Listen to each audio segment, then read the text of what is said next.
Hey everyone, it's Raheel. Earlier this year, the Texas Education Agency announced that they'd be taking over HISD because of low student performance and alleged misconduct by previous trustees. The takeover has happened, and Mike Miles has been named superintendent, and he's announced a new board of managers.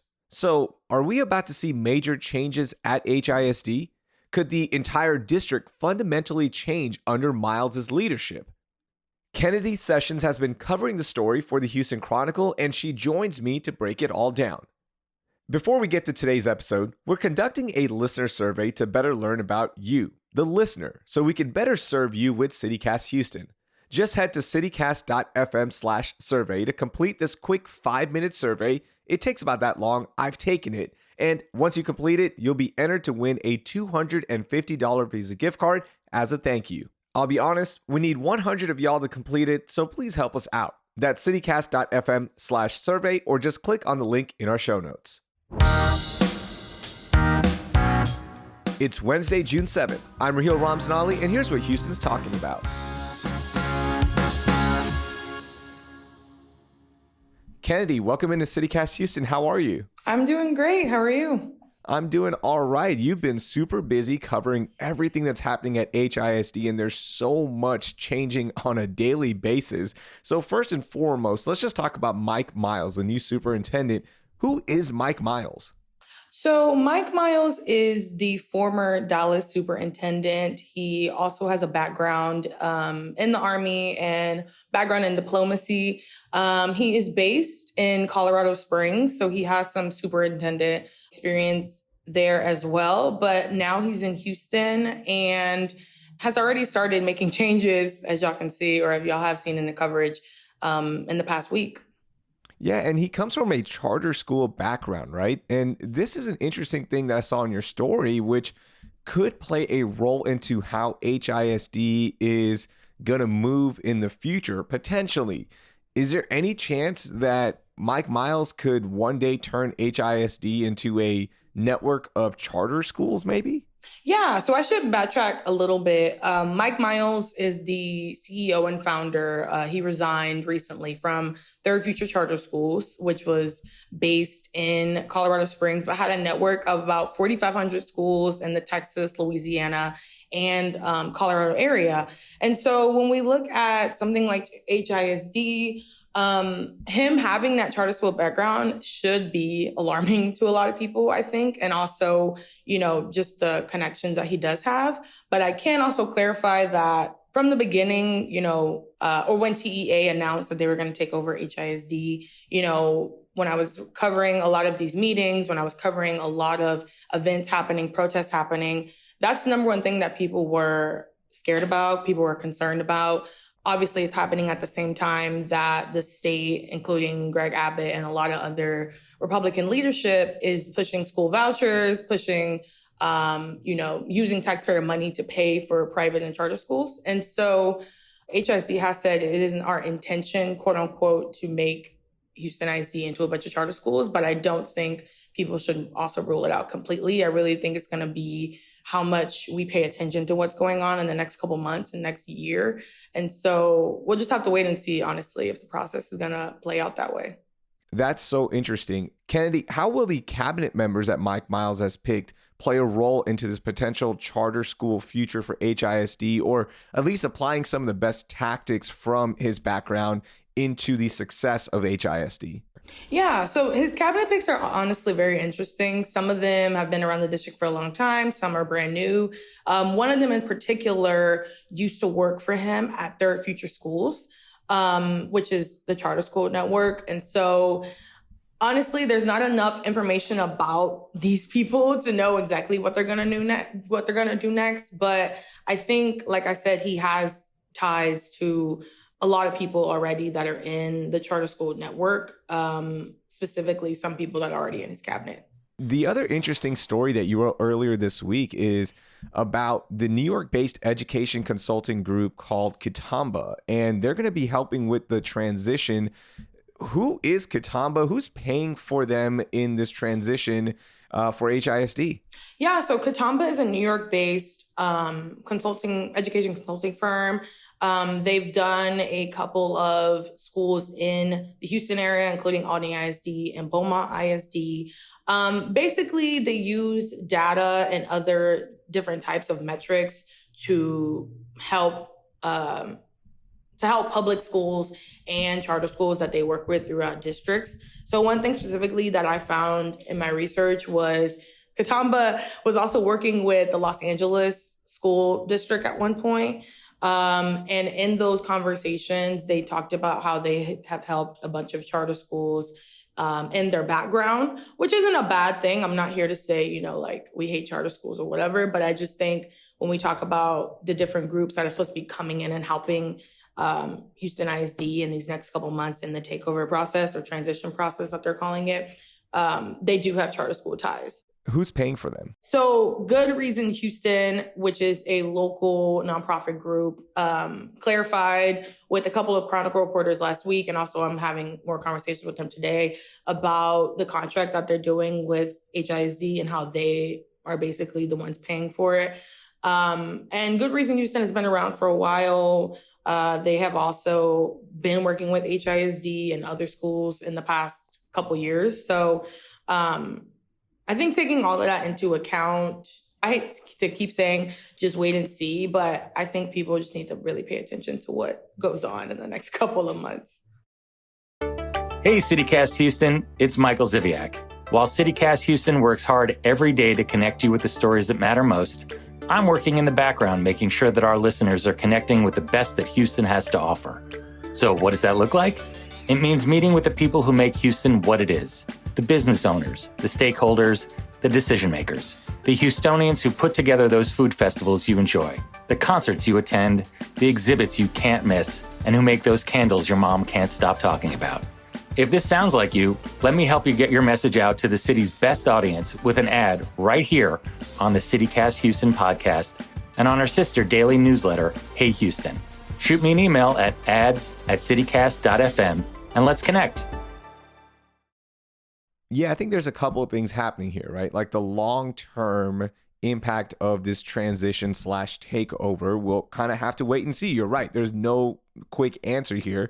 But then there's also the short term, which is the new education system plan that Mike Miles introduced. Tell me about that one, because those impacts are going to be felt quickly. Yeah, no, of course.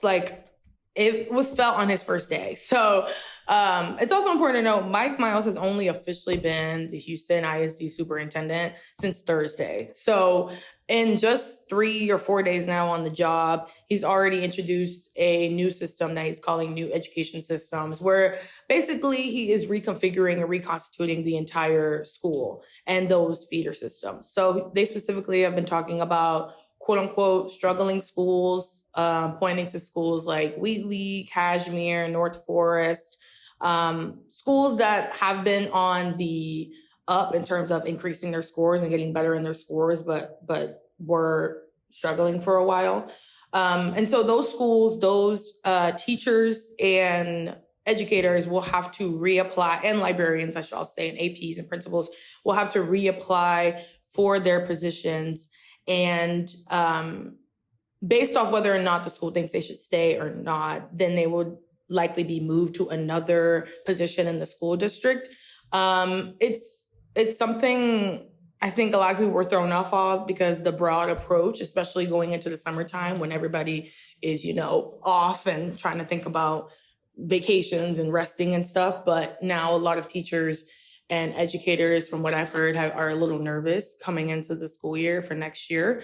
So he's basically reconfiguring the schools and starting with the base salary of $85,000 with $10,000 on top of that potentially. And so teachers are starting off with a big salary, but also with big expectations of bringing up the education level in some of these schools and the instruction level in some of these schools. And Mike Miles is also talking about how he's looking for a pay per performance metric. So basically how well your students do, how well your instruction is how much you're going to get paid or how well you're going to get paid. And I think that's an approach that not a lot of educators are used to seeing. So it's going to be really interesting, watching all of this play out and covering all of this. Yeah, it is going to be really interesting, especially with that higher pay raise, right? Like $96,000 almost, when the average pay is about $61,000. That's going to attract a lot of new candidates. And really, again, you have to perform and get those, whatever the metric is, get those metrics up so you can prove that it is worth the salary. The other thing with that new education system, where exactly is the funding coming from with this bump in pay? So I think a lot of it they have been talking about through the budget. I also think that Miles has kind of talked about looking at getting funds in other way, but they're also cutting a lot of costs. So one way in particular is that he's already talked about how they're looking to cut some positions from the administrative building. They're going to, and I reported on this and people gave me some pushback, but I was right. He is looking to cut like librarian positions from some of these 29 schools that are in question and their feeder patterns to quote unquote save costs. Like he's saying, like he's trying to be in his mind, his plan is more cost effective. And so by refiguring out what that structure looks like in that school, he's, cutting people, but also, adding that money and putting it somewhere else. When the TEA takeover was announced earlier this year, a lot of people were unhappy with it, and a lot are still unhappy. Tell me about this protest that's being organized for later this week when the board meets for the first time. Yeah, so this is about the third protest I want to say that I've covered since the TEA takeover was initially announced.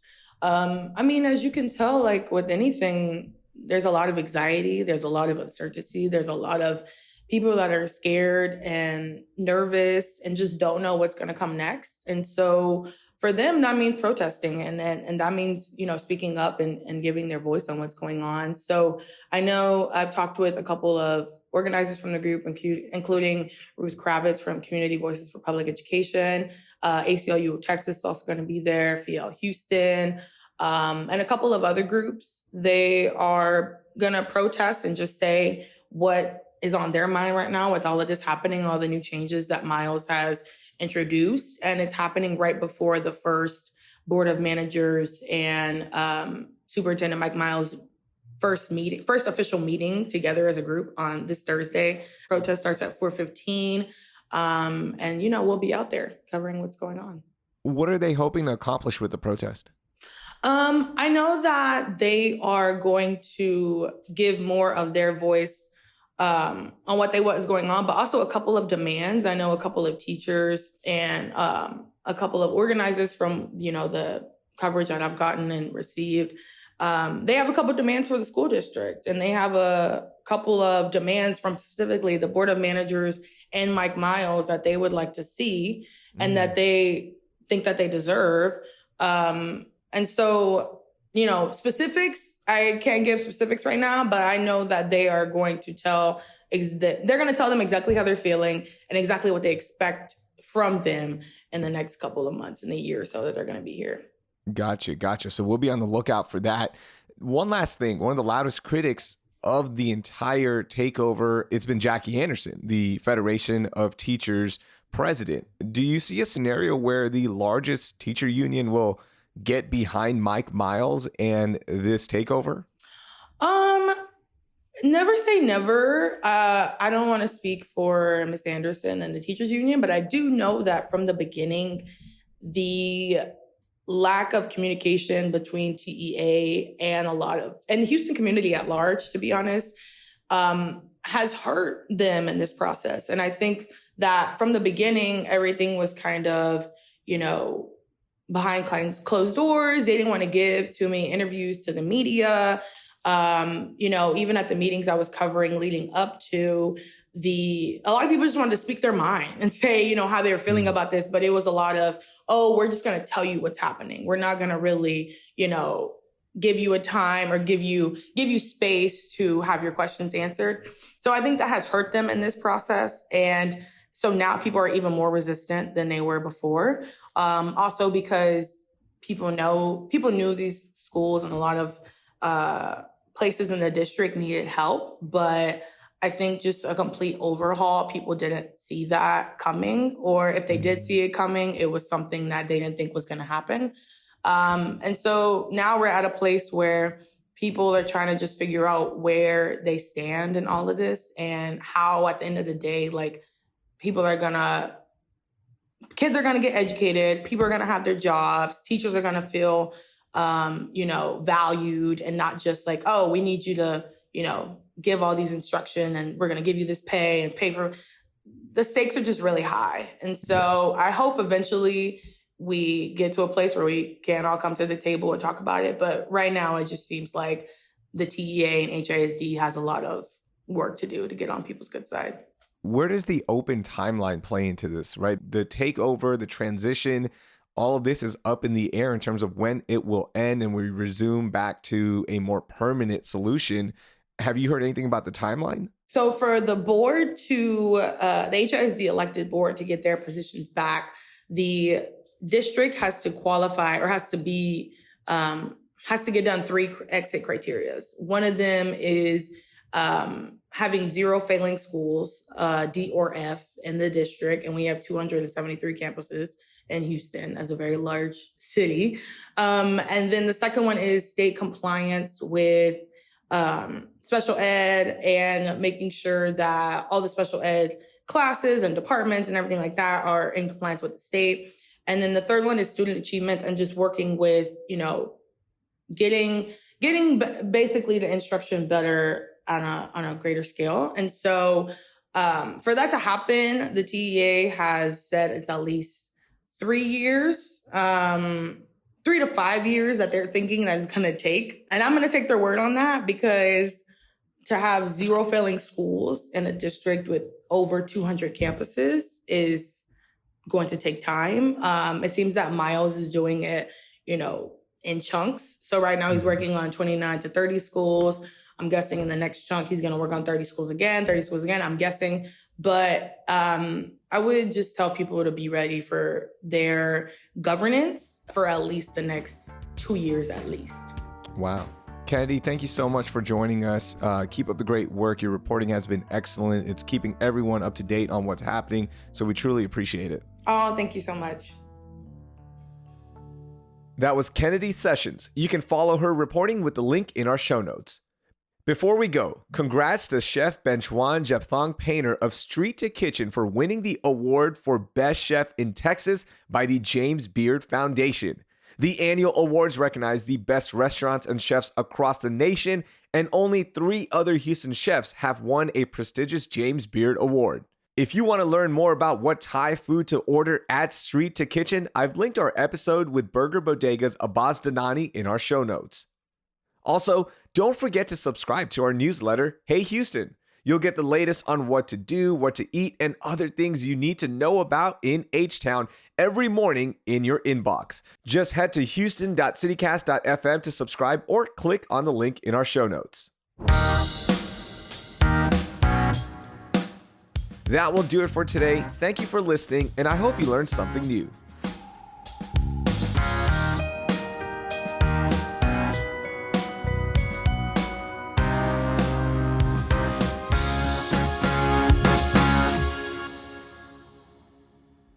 Survey to complete the quick... Try that again.